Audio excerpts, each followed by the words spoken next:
TPCC chief Revanth రెడ్డిపై Chennur MLA Balka Suman చేసిన వ్యాఖ్యలు మాజీ మంత్రి బోడ జనార్దన్ తీవ్రంగా ఖండించారు. ఎంపీగా ఎమ్మెల్యేగా పనిచేసిన బాల్కసుమన్ ప్రవర్తన మారటం లేదని, ఓ నాయకుడిలా కాకుండా చిన్న పిల్లాడిలా మాట్లాడుతున్నారని అన్నారు. ఇకనైనా నోరును అదుపులో పెట్టుకోవాలని, అది ఆయనకే మంచిదని హెచ్చరించారు. చెన్నూరులో ఆయన మీడియాతో మాట్లాడుతూ రేవంత్పై మరోసారి అనుచిత వ్యాఖ్యలు చేస్తే ప్రజలు తగిన బుద్ధి చెబుతారన్నారు. 4 ఏళ్ల నుంచి కాళేశ్వరం బ్యాక్ వాటర్ వల్ల నష్టపోయిన రైతులకు ₹1 కూడా ఇచ్చింది లేదని అన్నారు. మాయ మాటలు చెప్పి పబ్బం గడుపుతున్నారని ఫైర్ అయ్యారు. చెన్నూరులో గోదావరి, ప్రాణహిత నదుల నీటిని ఇసుకను దోచుకుంటున్నారని ఆగ్రహం వ్యక్తం చేశారు.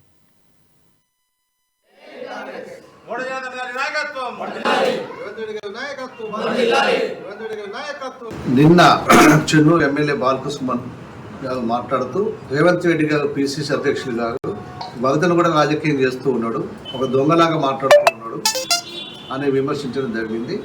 దాన్ని చెన్నూరు కాంగ్రెస్ పార్టీ పక్షాన మేమంతా తీవ్రంగా ఖండిస్తూ ఉన్నాం. బాల్కసుమన్, నువ్వు నోరు దగ్గర పెట్టుకొని మాట్లాడితే బాగుంటుంది. ఇప్పటిదాకా నీ మాటలు కానీ చేష్టలు కానీ చిన్న పిల్లోళ్ళలాగా ఉన్నాయి. నువ్వు ఎంపిక చేసావు,